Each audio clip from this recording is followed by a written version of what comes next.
নমস্কার বন্ধুরা, তো চলে এসেছি আজকে একটা টান টান উত্তেজনা ভিডিও নিয়ে গাইস। মানে এখন গাইস মোবাইল খুললে ডক্টর ইউনুস ছাড়া কোনো কথাই নেই আমাদের মুখে। মোবাইল বাদে যখন মানুষের সাথে কথা বলতে যাওয়া হয়, এখন তো তোমরা জানোই যে কেমন পরিস্থিতি চলছে। মানে মানুষের মুখে শুধু মানে সেই যুদ্ধ যুদ্ধ যুদ্ধ যুদ্ধ ব্যাপারটা মানুষের মুখে থেকেই যাচ্ছে। আর মানে কারো কাছে কিন্তু শুনতে গেলে একটাই কথা, বাংলাদেশ যত দিন যাচ্ছে ডেভেলপ হচ্ছে। মানে বয়স্ক মানুষের কথা, যে ডক্টর ইউনুস আসার পরে আমাদের বাংলাদেশ কতটা ডেভেলপ হয়েছে, মানে একই কথা কি হয়ে গেছে এরকম একটা ব্যাপার। তোমরা সবাই এটা উপলব্ধি করতে পারছো, প্লাস আমরাও ওটা করতে পারছি বলেই না তোমাদের কাছে বলতে। কিন্তু আর গাইস দেশের যা অবস্থা, মানে কি বলবো, পুরো ময় অবস্থা হয়ে গেছে। মানে কি হবে না আমরা নিজেরাই কনফিউজ, মানে যে আমরা এখন কোন একটা পরিস্থিতিতে দাঁড়িয়ে আছি আমরা কিছুই জানি না। হ্যাঁ, আজকে আমাদের সাথে কি হচ্ছে, কালকে কি হবে সেটা মানে বলার ব্যাপার না, মানে জানি না ব্যাপারটা। অবশ্যই। তো বলছে যে ইউনিসের এক চালে ভারতের বাজার শেষ, মানে বুঝতে পারছো, মানে ইউনিসের এক চালে গাইস ভারতের বাজার ধ্বংস, মানে শেষ। এক চালে বাজিমাত করে দেবে। মানে কি করবে ওনার, মানে উনি, মানে আমি তো যেটা মনে করি উনি যেটুকুনি করবে সেটুকুনি ওনার ওটা প্রাপ্য। অবশ্যই, যার যেটুকুনি প্রাপ্য সে সেটুকুই করবে। কারণ এত বছরে কিন্তু আমাদের যে ছিলেন আর কি ওই দেশের প্রধান সাকিনা আর কি, সে কিন্তু কিছুই করে উঠতে পারেনি, বরং অবনতির পথে চলে গেছে। কিন্তু গোটা 8 মাসে কিন্তু পুরো মানে আমাদের বাংলাদেশকে এতটা ডেভেলপ হয়েছে, অর্থনৈতিক দিক দিয়ে, ডিফেন্স দিক দিয়ে, মেন হলো ডিফেন্স। তো ডিফেন্স দিক দিয়ে অনেকটা উন্নতি হয়েছে বাংলাদেশের, সেটা তোমরা সবাই জানো। সেটা হ্যাঁ, এবারে সেটা আমরা না বললে তোমরা সেটা জানো অবশ্যই। তো যারা এখনো পর্যন্ত চ্যানেলটাকে সাবস্ক্রাইব করোনি, প্লিজ গাইস সাবস্ক্রাইব করে দাও। যারা সাবস্ক্রাইব করেছো গাইস তাদেরকে অসংখ্য ধন্যবাদ। ধ্বংস কি করে হলো আমাদের ভারতের বাজার, সেটা তো দেখতে গেলে অবশ্যই পুরো ভিডিওটি তোমাদের ওয়াচ করতে হবে। প্লিজ গাইস তোমরা ভিডিওতে থাকো, আমাদের সাথে ভিডিওটি দেখো, তাহলে বুঝতে পারবে তোমরা। তো আমাদের মেইন ভিডিও ডেসক্রিপশন বক্সে চলে আসবে, প্লিজ গাইস তোমরা চেক আউট করে নিও। তো চলো গাইস বেশি কথা না বলে আজকের ভিডিওটি শুরু করা যাক। বাংলাদেশের একটা ছোট্ট পাল্টা জবাবেই ভারতের বাণিজ্যিক বাজার ধূলিসাৎ হয়ে গেল। যে ভারত এতদিন ধরে বাংলাদেশকে নিজের হাতের পুতুল মনে করত, সেই ভারত আজ চরম লজ্জায় মুখ লুকাতে বাধ্য হচ্ছে। কাউন্টার অ্যাটাকের এমন ঝটকা দিল বাংলাদেশ যে মোদী সরকারের সকল হিসাব নিকাশ এক মুহূর্তেই ভেঙে চুরমার হয়ে গেল। বাংলাদেশের আর মাথা নোয়ানোর দিন শেষ। শুরুটা হয়েছিল ভারতের হঠাৎ ট্রান্সশিপমেন্ট সুবিধা বাতিলের সিদ্ধান্ত দিয়ে। এই সিদ্ধান্ত এতটাই অদ্ভুত ছিল যে আন্তর্জাতিক বাণিজ্য বিশ্লেষকরাও অবাক হয়ে যান। দিল্লির অজুহাত ছিল ভারতের বন্দরে নাকি অতিরিক্ত চাপ, অথচ বাস্তবতা বলছে বাংলাদেশের পণ্যের পরিমাণ এতটাই কম ছিল যে তা ভারতের অবকাঠামোয় কোনো অতিরিক্ত চাপ ফেলতেই পারত না। আসলে এই সিদ্ধান্ত ছিল ভারতের পুরনো ঔপনিবেশিক মানসিকতারই আরেকটি প্রকাশ, বাংলাদেশকে চাপ দিয়ে নিজেদের কর্তৃত্ব বজায় রাখার চেষ্টা। তবে তারা হিসাবে ভুল করেছিল, কিন্তু বাংলাদেশ এই অপমানের জবাব দিল ঠান্ডা মাথায়, কোনো নাটকীয়তা ছাড়াই। সরাসরি কৌশলগত আঘাত হানা হলো ভারতের বাণিজ্যিক শিরায়। ভারত থেকে আমদানি করা গুরুত্বপূর্ণ পণ্যের ওপর নিষেধাজ্ঞা আরোপ করা হলো, বিশেষ করে সুতা, যেখানে ভারতের সবচেয়ে বড় আয় হচ্ছিল বাংলাদেশের পোশাক শিল্পের মাধ্যমে। মোদির চাওয়া ছিল বাংলাদেশকে ধাক্কা দেওয়া, কিন্তু বাস্তবে মোদি নিজের বাজারে মুখ থুবড়ে পড়ল। বাংলাদেশের এই পদক্ষেপ ভারতের জন্য ছিল যেন এক নিখুঁত স্ট্রাইক, যেখানে কেবল ভারতের অর্থনীতি আর তাদের অহংকারকেও থেতলে দেওয়া হলো। ভারত ভেবেছিল বাংলাদেশ নিশ্চুপ থাকবে, ঝুঁকবে, অনুনয় করবে, কিন্তু বাস্তবে বাংলাদেশ যা করলো তা ছিল একেবারে নতুন ধারার প্রতিরোধ। বাংলাদেশ বোঝালো প্রতিশোধ হতে পারে নিঃশব্দ, কিন্তু তা যখন নামে তা সর্বনাশ করে দেয়। ভারতের একচেটিয়া বাজার ধ্বংস হতে শুরু করলো বাংলাদেশের ছোট্ট অথচ কার্যকর নিষেধাজ্ঞায়। পশ্চিমবঙ্গ, দিল্লি, চেন্নাইয়ের হাসপাতাল, হোটেল, ট্যুরিজম সেক্টর একের পর এক মুখ থুবড়ে পড়তে লাগলো। বাংলাদেশের রোগী, বাংলাদেশের পর্যটক আর বাংলাদেশের বাজারের ওপর নির্ভরশীল ভারতীয় অর্থনীতি চোখের সামনে ধ্বংস হতে শুরু করলো। কলকাতার ব্যবসায়ীরা আজ প্রকাশ্যে মোদী সরকারের কূটনীতির ব্যর্থতার জন্য ক্ষোভ উগরে দিচ্ছে। যাদের মধ্যে কখনো মোদী ভক্তির চূড়া ছিল, আজ তারাই বলছে মোদী সরকার নাকানি চুবানি খাচ্ছে বাংলাদেশের কাছে। ডক্টর মোহাম্মদ ইউনূসের নেতৃত্বে বাংলাদেশের এই স্ট্র্যাটেজিক মুভ ছিল অত্যন্ত পরিকল্পিত ও নির্ভুল। যখন ভারত ট্রান্সশিপমেন্ট বন্ধ করে দিয়েছিল, তখন অনেকে ভেবেছিল বাংলাদেশ চাপে পড়ে যাবে, কিন্তু বাংলাদেশ উত্তর দিল আরও বড় আঘাতে। এতটা পরিকল্পিত যে ভারত কিছু বোঝার আগেই নাকাল হয়ে গেল। এই কৌশলের মূল বৈশিষ্ট্যই ছিল শত্রুকে কথা বলার সুযোগ না দিয়ে সরাসরি চরম ক্ষতিতে ফেলে দেওয়া। কোনো আলাপ, কোনো সমঝোতা, কোনো অনুনয় নয়, সরাসরি কার্যকর পদক্ষেপ। এখন ভারতীয় অর্থনীতিতে যে আঘাত লেগেছে তা অস্বীকার করার কোনো জায়গা নেই। পশ্চিমবঙ্গের ছোট ব্যবসা, হাসপাতাল, হোটেল ইন্ডাস্ট্রি এমনিতেই বাংলাদেশের পর্যটন আর রোগী বহরের উপর নির্ভরশীল ছিল। আজ সেই উৎস বন্ধ হয়ে গেছে। দিল্লির নামি দামি হাসপাতালগুলো রোগীর সংকটে খালি হয়ে আছে। চেন্নাইয়ের মেডিকেল সেক্টর মরিয়া হয়ে বাংলাদেশিদের ফেরানোর জন্য নানান অফার দিচ্ছে। কিন্তু বাংলাদেশের জনগণ এখন বুঝে গেছে সম্মান যেখানে নেই সেখানে টাকা খরচ করা বৃথা। এদিকে শুধু নিষেধাজ্ঞায় থেমে থাকেনি বাংলাদেশ, বৈশ্বিক মঞ্চেও নতুন করে নিজের কৌশল সাজাতে শুরু করেছে। RCEP জোটে যোগদানের আগ্রহ প্রকাশ করে বাংলাদেশ একটা পরিষ্কার বার্তা দিয়েছে। বাংলাদেশ এখন আঞ্চলিক নির্ভরতা কমিয়ে বৈশ্বিক শক্তিগুলোর সাথে নিজের কাঁধ মেলাতে চায়। চীন, জাপান, দক্ষিণ কোরিয়া, অস্ট্রেলিয়ার মতো দেশগুলোর সাথে যুক্ত হয়ে বাংলাদেশ এখন আরো বড় অর্থনৈতিক মঞ্চে ঢুকতে চাচ্ছে। আর এই উদ্যোগের নীরব সমর্থক হচ্ছে চীন, যারা ভারতের একচেটিয়া আধিপত্য ভাঙতে নিজেরাই উৎসাহী। বাংলাদেশের এই পদক্ষেপ গোটা ভারতের জন্য এক সতর্ক বার্তা। যদি তারা এখনো বাংলাদেশকে ছোট করে দেখে তাহলে তাদের জন্য সামনে অপেক্ষা করছে আরো বড় ধ্বংস। বাংলাদেশের পাল্টা কৌশল ছিল এতটাই নিখুঁত, এতটাই জ্বালাময়ী যে ভারতের ভিতর থেকে এখন নিজস্ব বিশ্লেষকরাও সরাসরি বলছে বাংলাদেশের এই কড়া জবাব ভারতের অভ্যন্তরীণ অর্থনীতিতে ভূমিকম্প ঘটিয়ে দিয়েছে। পশ্চিমবঙ্গের ব্যবসা বাণিজ্য যেখানে একসময় বাংলাদেশের পর্যটক আর রোগীদের উপর নির্ভর করত, সেই জায়গাগুলো এখন নীরব, ফাঁকা আর বিপর্যস্ত। কলকাতার 5 তারকা হোটেল থেকে শুরু করে ছোট ছোট রেস্তোরাঁগুলো পর্যন্ত এখন ক্রেতার অভাবে হাহাকার করছে। দিল্লির নামি দামি হাসপাতালগুলো যেখানে আগে বাংলাদেশের রোগীদের জন্য সিরিয়াল পেত না, সেখানে এখন রোগী খুঁজে পেতেই হিমশিম খাচ্ছে। আর এই পতনের মূল কারিগর বাংলাদেশের সেই সূক্ষ্ম এবং কঠোর সিদ্ধান্ত, ভারতের পণ্যের উপর নিষেধাজ্ঞা আর নিজের বাজারকে নিজেই রক্ষা করা।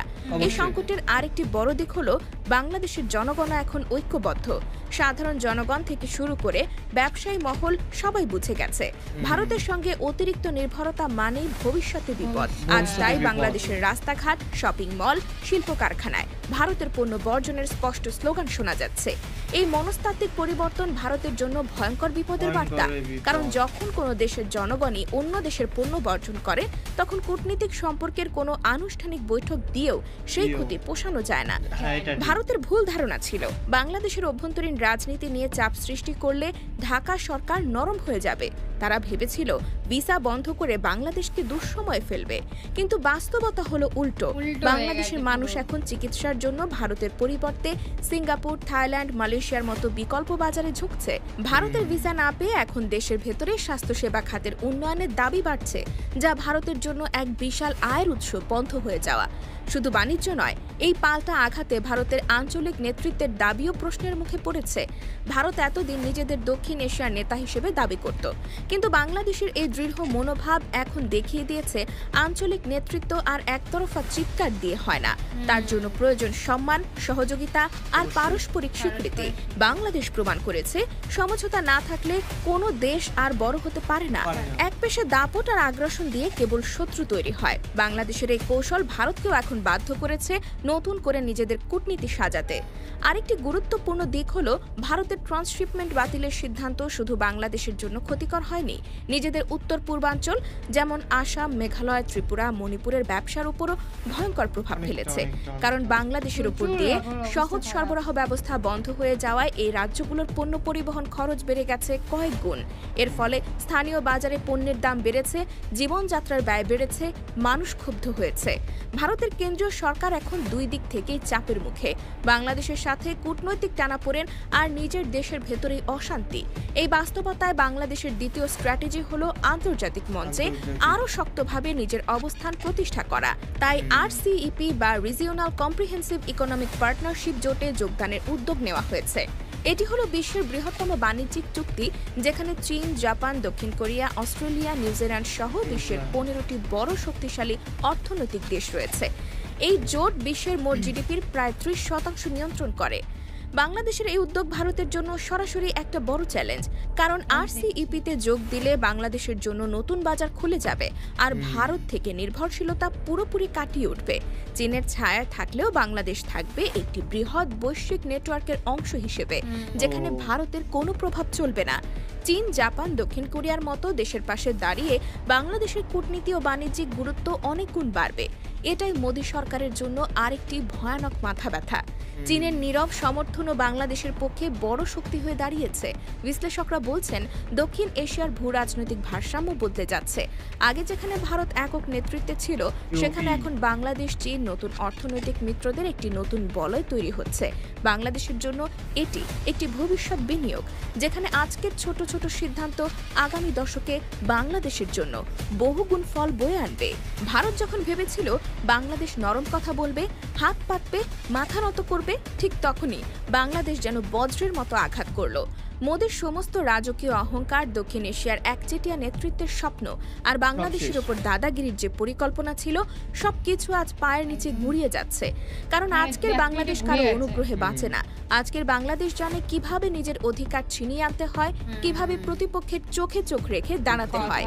আর এই ইতিহাস নতুন করে লিখে দিল এক ছোট্ট অথচ অপ্রতিরোধ কাউন্টার অ্যাটাক দিয়ে।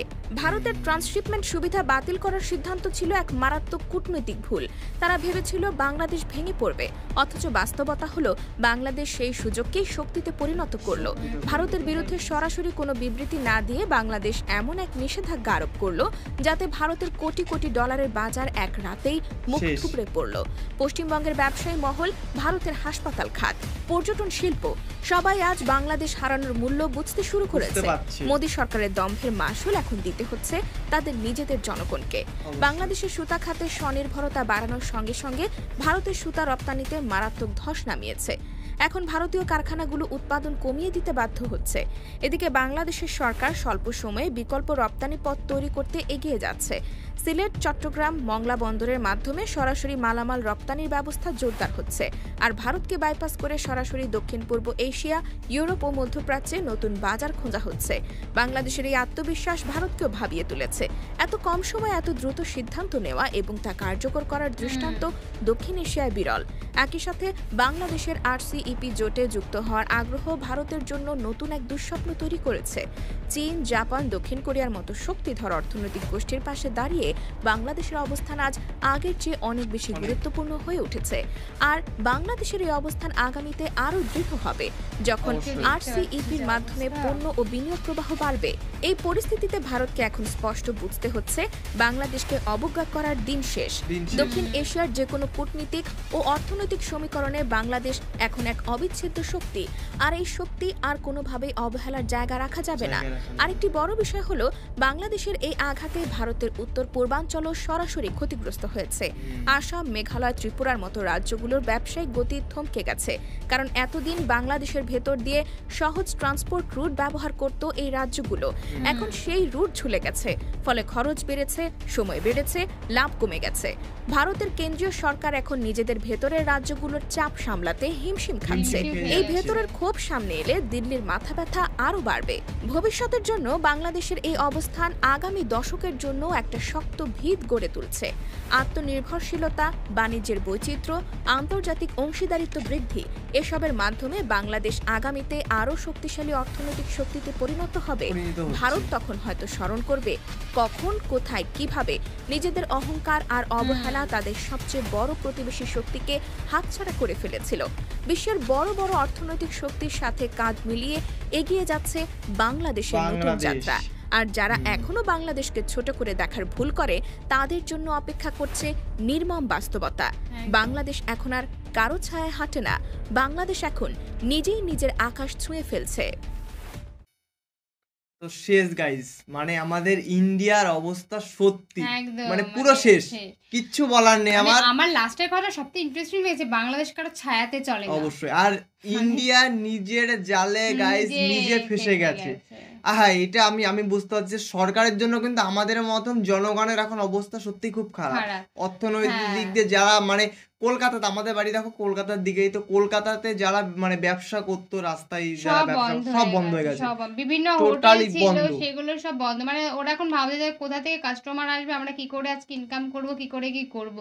প্লাস এত বড় বড় হসপিটাল সেগুলো সব বন্ধ। মানে একটা সময় ছিল যে সময়টাই মানে আমরাও যদি এখান থেকে যেতাম না, মানে এতই ভিড় হতো, এতই ভিড়, মানে কখন আমাদের ডাক আসবে তার নেই, আমাদের নিজেরই কোনো গ্যারান্টি ছিল। কিন্তু এখন যাও, এখন পুরো ফাঁকা, এখন পুরো ফাঁকা থাকে। তো গাইস সত্যি যে ডক্টর ইউনূস যে 8টা মাসে যে এত কিছু করে দেখাতে পারলো, সেটা আমরা কি মানে টোটাল আমাদের বিশ্ববাসী পুরো হতবাক হয়ে গেছে যে একটা মানুষ 8 মাসে কি করে পারে যে এতটা চেঞ্জ করতে, এতটা ডেভেলপ করতে, সব দিক দিয়ে ডেভেলপ করেছে। মানে আমরা টোটালি মানে হা হয়ে যাচ্ছে। মানে ওনার মাথায় ঠিক কি এমন ছিল অবশ্যই বা চলছিল, মানে কি বলতো, সবচেয়ে বড় কথা হচ্ছে পাল্টা জবাব যাকে বলে। দেখো আমাদের প্রধানমন্ত্রী, আমাদের ইন্ডিয়ার প্রধানমন্ত্রী কি চেয়েছিল, যে বাংলাদেশকে ছোটখাটো শিক্ষা দিতে চেয়েছিল, কিন্তু সে ভেবেছিল যে শিক্ষা দেবে, কিন্তু শিক্ষা দিতে যে শিক্ষা উল্টে নিচে পেয়ে গেছে। মানে আমাদের কাছে কিছু বলার নেই, আমাদের বলার মতন মুখে কোনো ভাষা নেই। মানে কখন আমাদের ইন্ডিয়াতে কখন কি হয়ে যাবে মানে তার কোনো ঠিকানা নেই। কারণ ওরা যেই পরিমাণ ওদের মানে বাংলাদেশ আর কি যেই পরিমাণ উঠে পড়ে লেগেছে যে শিক্ষাটা আমরা দেবই। অ্যাকচুয়ালি সত্যি তুমি যদি আমার পেছনে লাগো, তা আমি তো অবশ্যই তোমার পেছনে লাগবো, অবশ্যই স্বাভাবিক একটা ঘটনা। সেই ঘটনাটাই আজকে ঘটছে। জানি না ভবিষ্যতে আরো কি হবে, অবশ্যই যা হবে সেটা আমরা জানতে পারবো, আর আমরা জানলে অবশ্যই তোমাদেরকে জানাবো। অবশ্যই, তো তোমরা এইভাবে আমাদেরকে সাপোর্ট করো।